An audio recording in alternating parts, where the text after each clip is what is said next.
you can't limit yourself because all they care about is how good the script is.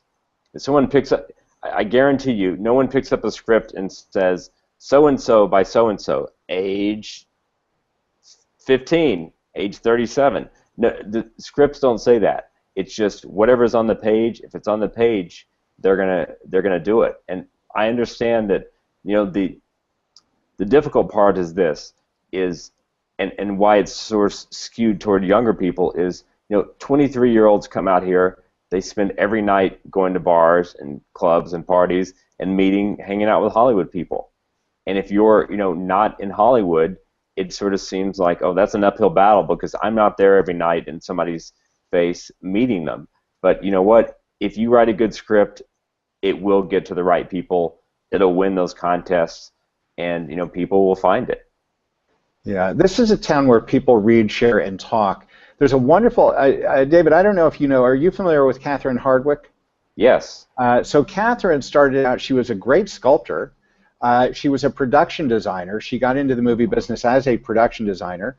Really lovely gal. And then years later, quite a number of years later, she segued and broke into being a filmmaker, a director. Mm-hmm. And she did that with a little script called 13.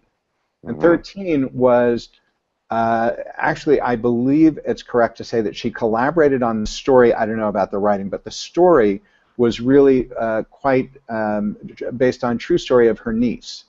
So she and her niece collaborated on that story. She directed that film.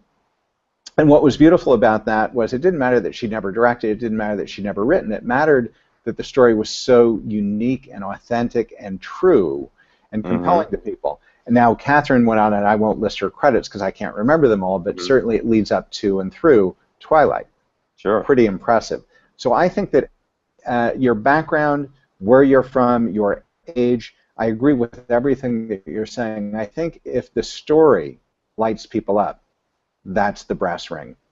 Yeah, and just use whatever. Like when I went in to interview for Jeff Foxworthy, for that show, I'd never worked on any sitcoms before. I had no credits, but I was from, you know, a small town in Texas.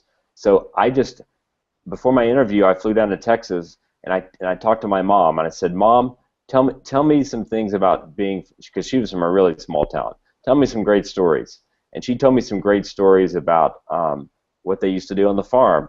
And I went into the interview and I said, look, I'm not going to try to sell myself, but I'm going to show you this is what I have access to. And I played the tape recorder of my mom telling these great stories about chasing huge rats around the barn with a baseball bat, you know, and just things like really in the just crazy things they would used to do on you know, growing up on a farm. And they're like, that's great. We need some good redneck stories on the show, and they hired me. And it just you have to use where you come from and what you have, you know, to your advantage.